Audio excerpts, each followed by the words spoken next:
Tenth का mathematics में surface area and volume है, पृष्ठीय क्षेत्रफल एवं आयतन पार्ट 7A। प्रश्नावली स्टार्ट हो रहा है। प्रश्नावली 13.1 का पहला हिसाब।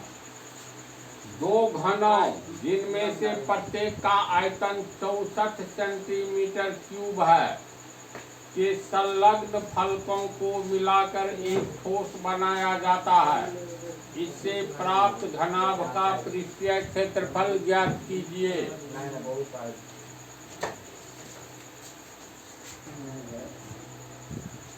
तो दो घन का पहले अलग से हम लोग चित्र बनाएंगे। तो चलो, एक घन ये हुआ।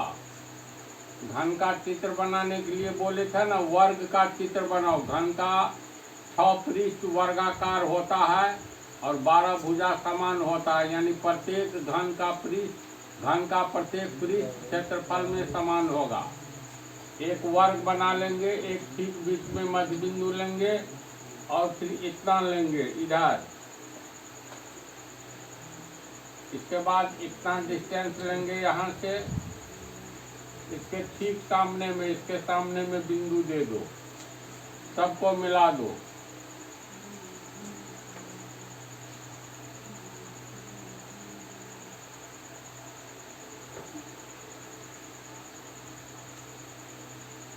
कॉर्नर को मिला देंगे।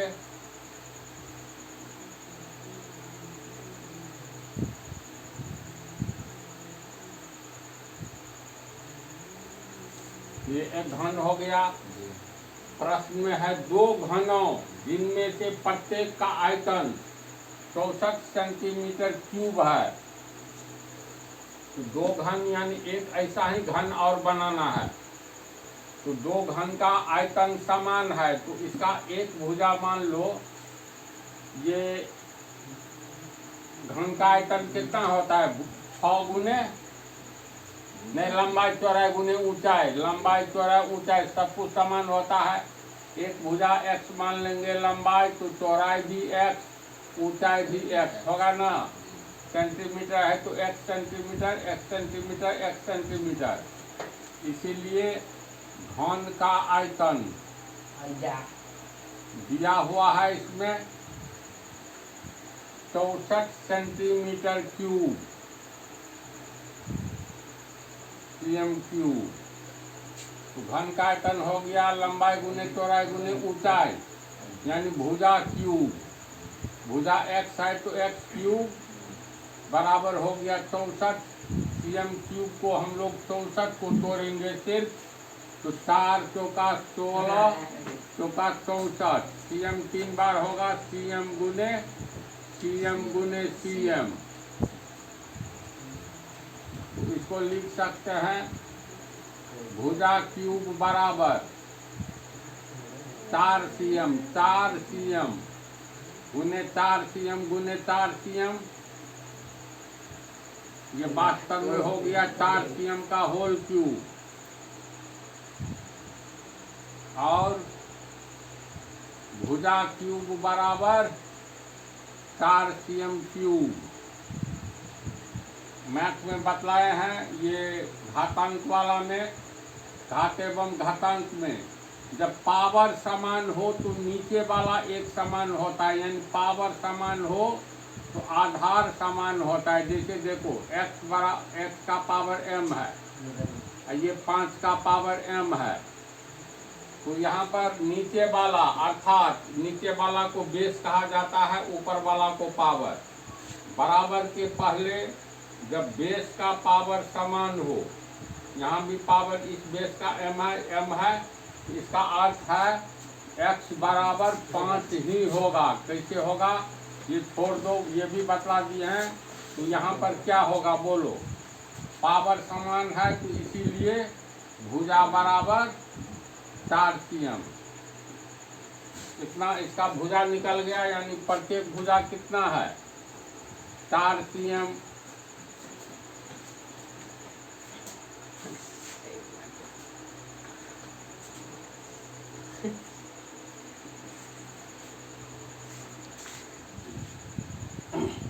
तो प्रश्न के अनुसार दो घन है जिसका आयतन समान है। आयतन समान है के आधार पर हम लोग घन की भुजा ज्ञात कर लिए। अब प्रश्न में है दो घनों जिनमें से प्रत्येक का आयतन इतना है कि संलग्न फलकों को मिलाकर एक ठोस बनाया गया है। संलग्न फलक का अर्थ हुआ किसी भी घन में 6 वर्गाकार पृष्ठ होता है, इसी वर्गाकार पृष्ठ को कहेंगे फलक। समझा? कह सकते हैं किसी भी घन में 6 वर्गाकार पृष्ठ या 6 वर्गाकार फलक होते हैं। तो दोनों घन को अगर हम लोग जोड़ेंगे, चाहे ऐसे जोड़े या ऊपर नीचे या इधर से, 4 दिशा है ना, दाएं से भी इस घन को जोड़ सकते हैं, इस घन को इसके बाएं से जोड़ दो, इस घन को इसके नीचे से जोड़ो, इस घन को इसके ऊपर से जोड़ दो। तो इस तरह से हम लोग जोड़ सकते हैं। तो मान लो दोनों घन के संलग्न फलक यानी निचला वाला इसका पृष्ठ, इसका ऊपर वाला कोर में कोर सटा दो, भुजा की लंबाई समान है, एक दूसरे को ढक लेगा। तो दोनों को कैसे देखो, चित्र बनाना महत्वपूर्ण है। जैसे एक घन खींच लो, चलो इसी में इसको हम लोग नीचे से जोड़ रहे हैं। तो ये वर्ग है ना, तो इसको, इस भुजा को बढ़ाओ इतना ही, इसको नीचे को इतना बढ़ाओ। तो मान लो इतना है, तो यहाँ आया, तो इसको नीचे की ओर बढ़ाएंगे, इस बिंदु तक लाएंगे। समझा? ये इसके सामने में ये है, तो इसको यहाँ से सीधे इतना बढ़ाओ, यानी यहाँ तक।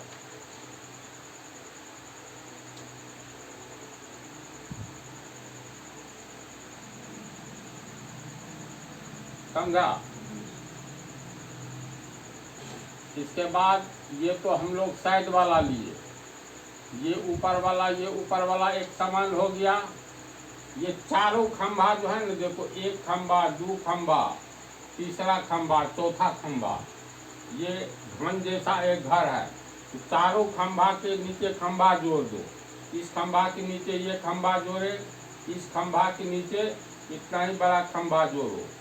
तो ये इतना बड़ा है, तो चलो यहाँ आ रहा है, यहाँ पर।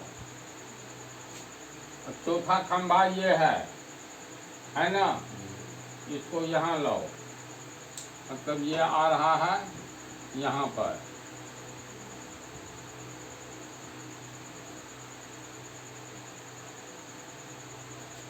समझा?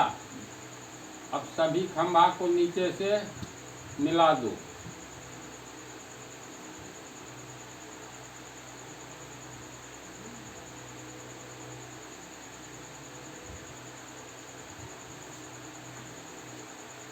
घन के ऊपर घन हो गया।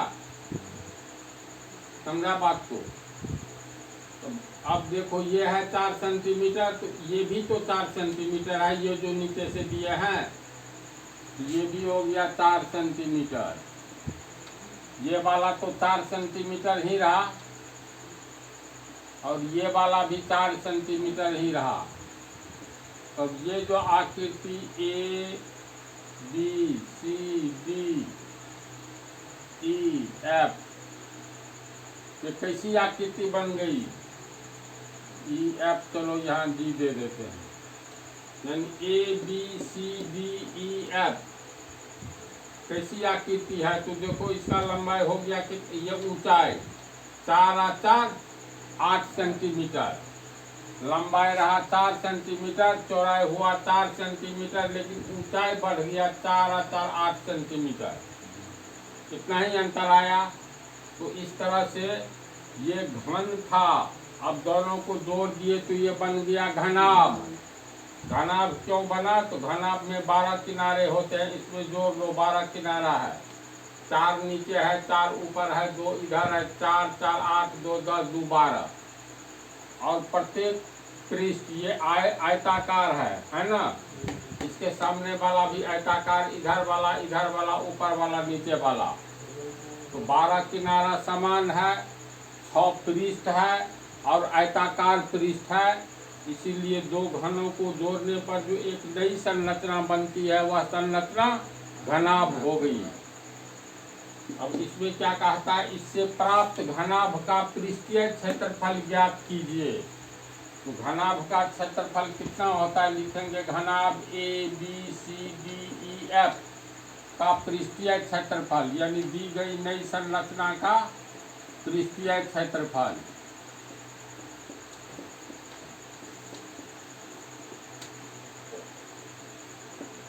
ये फार्मूला तो आसान है, नहीं भुलाने वाला फार्मूला है।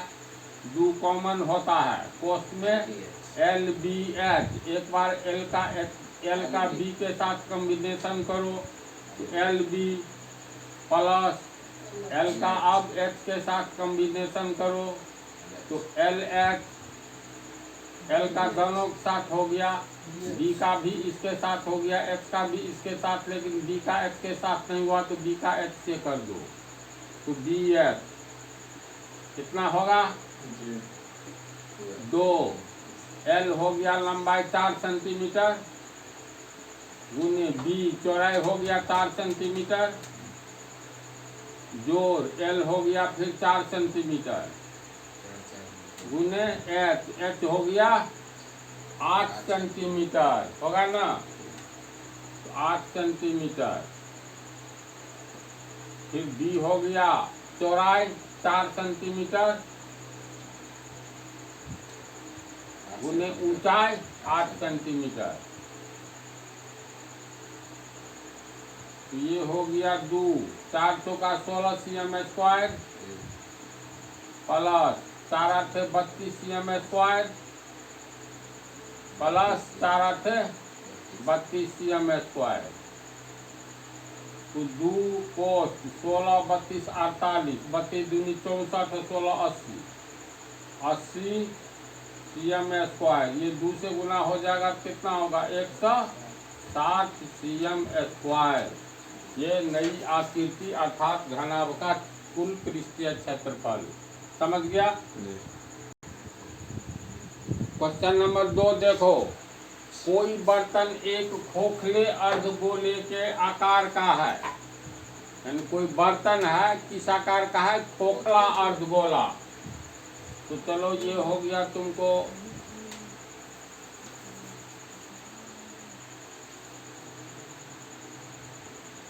ये हो गया खोखला अर्धगोला। ऐसे नहीं बर्तन होता है, इसका ऊपर वाला भाग दिखलाओगे ना तो वृत्ताकार होता है, अर्धगोला है ना इसलिए वृत्ताकार होगा। तो अब हो गया ये खोखला अर्धगोला, खाली है, इसमें तू दही रख सकते हो, दूध रख सकते हो, चावल रख सकते हो। चलो ये खोखला अर्धगोला, तो ये वृत्ताकार भाग है, इसका मतलब ए बी क्या होगा, व्यास होगा, बीच वाला बिंदु क्या कहलाएगा, केंद्र। तो कोई बर्तन एक खोखले अर्धगोले का आकार का है, तो खोखला अर्धगोले का आकार का, जिसके ऊपर एक खोखला बेलन अध्यारोपित है, यानी इसके ऊपर एक खोखला बेलन, यानी दोनों ओर से मुंह खुला हुआ है, ऐसा बेलन का इस पर सेटिंग है। तो कैसी आकृति बनेगी,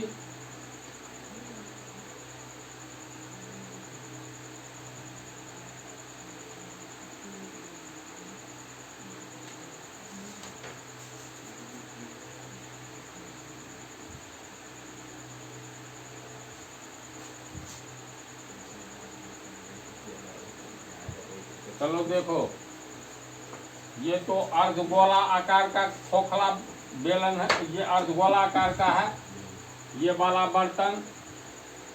ऊपर में ये दिया हुआ है एक खोखला बेलन अध्यारोपित है, यानी ये मुंह भी खुला हुआ है, नीचे वाला भी खुला हुआ है।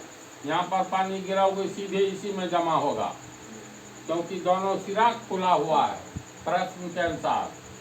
अब हो गया, इतना ही हिसाब है, तो पहले बिंदु सब दे दो, ए बी सी डी। ये भी वृत्ताकार भाग है, इस वृत्ताकार भाग का इस वृत्ताकार भाग का क्षेत्रफल समान है।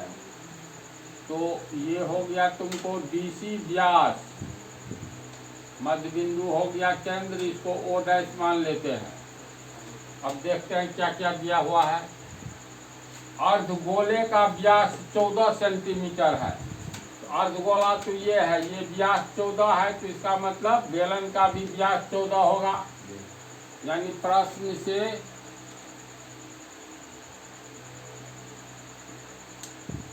ए बी हो गया डायमीटर ए बी अर्धगोला का। यही अर्धगोला का डायमीटर जितना उतना बेलन का है, बराबर डी सी बराबर कितना है 14 सेंटीमीटर 14 cm। इसीलिए त्रिज्या तो व्यास का आधा होता है d/2 यानी 14/2 cm। ये हो गया 7 cm। इसके बाद फिर दिया है और इस बर्तन की कुल ऊंचाई 13 सेंटीमीटर है। ये जो बर्तन है उसकी कुल ऊंचाई का मतलब क्या हुआ, यहाँ से लेकर के यहाँ तक। तो केंद्र से केंद्र को मिलाएंगे तो ये तो ऑटोमेटिकली 90 डिग्री का कोण बनेगा।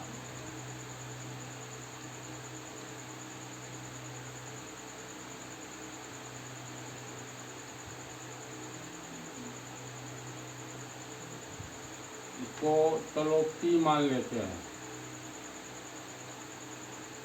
ये केंद्र हुआ। यानी बर्तन की कुल ऊंचाई का अर्थ हुआ, ये पेंदी यहाँ पर आ रहा है ना, ये लंब है, देखो यहाँ 90 डिग्री, यहाँ 90 डिग्री। तो बिंदु O डैश से लेकर के P तक ये ऊंचाई हो गया। तो बर्तन की ऊंचाई,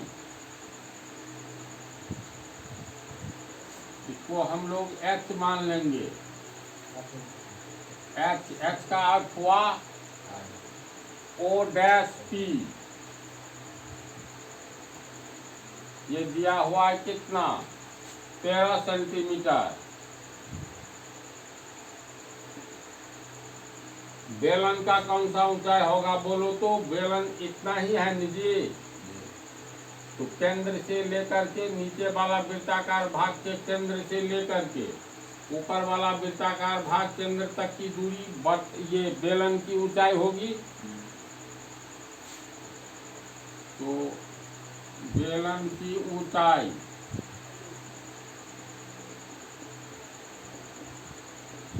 इसको मान लेंगे H डैश। ये हो गया O डैश O। ये नहीं दिया हुआ है लेकिन निकालना पड़ेगा, क्योंकि इसमें जो भी कहेगा ऊंचाई का काम होगा।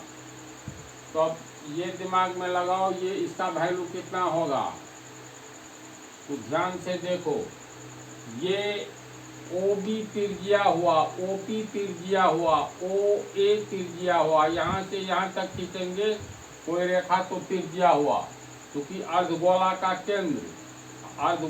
केंद्र जो है अर्धगोला के ऊपरी पृष्ठ से खींचेंगे, थ्योरी में बतलाया है ना। जैसे मान लो ये एक गोला है, गोला को हम लोग वृत्त जैसा दिखला सकते हैं। तो चित्र में बतलाए थे, एक गोला के ठीक बीच में एक बिल्कुल गोल गोल कोई फल लो, बीच में ठीक बीच में एक सेब है, सॉरी बीज है। तो इस बीज से लेकर के ऊपरी परत तक जो खोल है वहाँ तक की दूरी त्रिज्या कहलाती है। ये अर्धगोला है कि ये O से B तक तो त्रिज्या हुआ ही, और साथ में O से लेकर के जहाँ तक खींचेंगे इस बिंदु तक, इस यहाँ तक कहीं भी खींचेंगे तो वह त्रिज्या ही होगा। तो ये OP हो गया तुमको त्रिज्या। तो त्रिज्या दिया हुआ है कितना 7 सेंटीमीटर। ये हो गया R, यहाँ से यहाँ तक हो गया तुमको R, यहाँ से यहाँ तक हो गया R त्रिज्या। तो अब हम लोग को निकालना है सिर्फ बेलन की ऊंचाई, यानी इतना निकालना है। तो O डैश P में से अगर ये त्रिज्या घटा दे तो बेलन की ऊंचाई निकल जाएगी। तो O डैश O यानी ये इसको माने हैं H डैश, इसका वैल्यू निकालना है। तो O dash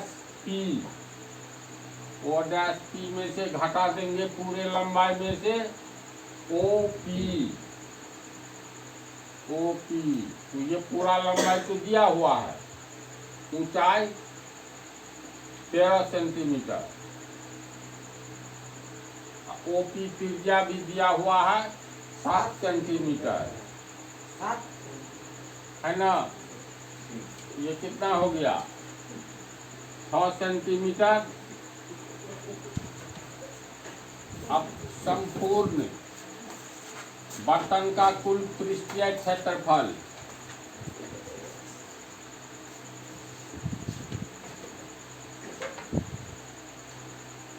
total surface area, इसमें क्या क्या आएगा, अर्धगोला का पृष्ठीय क्षेत्रफल,